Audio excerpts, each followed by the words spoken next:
Selamat datang ke channel ini. Jangan lupa tekan butang subscribe dan aktifkan lonceng agar anda tidak ketinggalan dengan isu-isu semasa. Dan sila tinggalkan pendapat anda di ruang komen.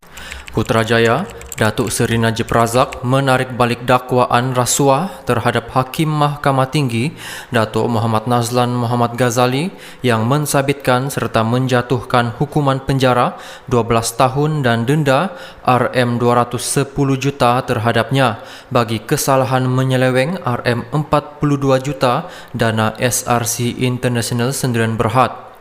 Najib menarik balik dakwaan itu menerusi afidavitnya yang difailkan di Mahkamah Persekutuan Jumaat lalu menerusi firma guaman yang baru dilantik Zaid Ibrahim Sufian TH Liu dan partner.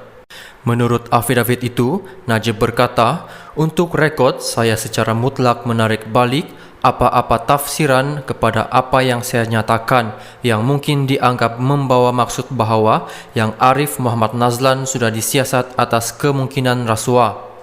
Najib mengulangi perkara itu di perenggan lain dengan menyatakan, berkenaan dakwaan rasuah, saya sekali lagi menyatakan bahawa saya menarik baliknya. Berikutan dakwaan itu, Muhammad Nazlan pada 21 April lalu membuat laporan polis bagi menafikan tuduhan terbabit.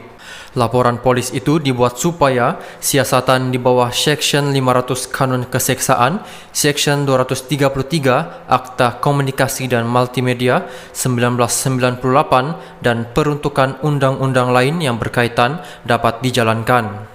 Bagaimanapun, beliau berkata terdapat bukti tambahan yang akan menunjukkan konflik kepentingan yang serius, membabitkan hakim terbabit, dan atas sebab itu, beliau memohon supaya kes itu dibicarakan semula. Menerusi afidavit berkenaan, Najib berkata dokumen yang ditemui pada 7 Julai 2022 menunjukkan Muhammad Nazlan mengambil bahagian dalam perbincangan dan membuat keputusan kemudahan pinjaman sebanyak RM4.17 bilion kepada 1MDB. Oleh itu, ia adalah terbukti bahawa Yang Arif Muhammad Nazlan terbabit secara rapat dalam kemudahan pinjaman yang diberikan kepada Satu Malaysia Development Berhad.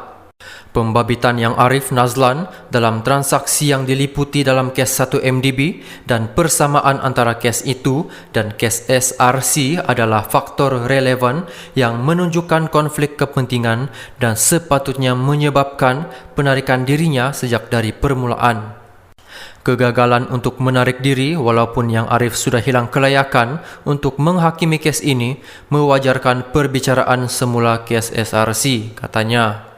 Najib berkata demikian ketika menjawab afidavit pendakwaan pada 21 Julai yang mengatakan pengetahuan peribadi Najib mengenai siasatan Suruhanjaya Pencegahan Rasuah Malaysia SPRM ke atas Muhammad Nazlan tidak semestinya benar kerana agensi penguatkuasa bebas itu tidak akan mendedahkan maklumat sulit berkaitan siasatan yang sedang berlangsung.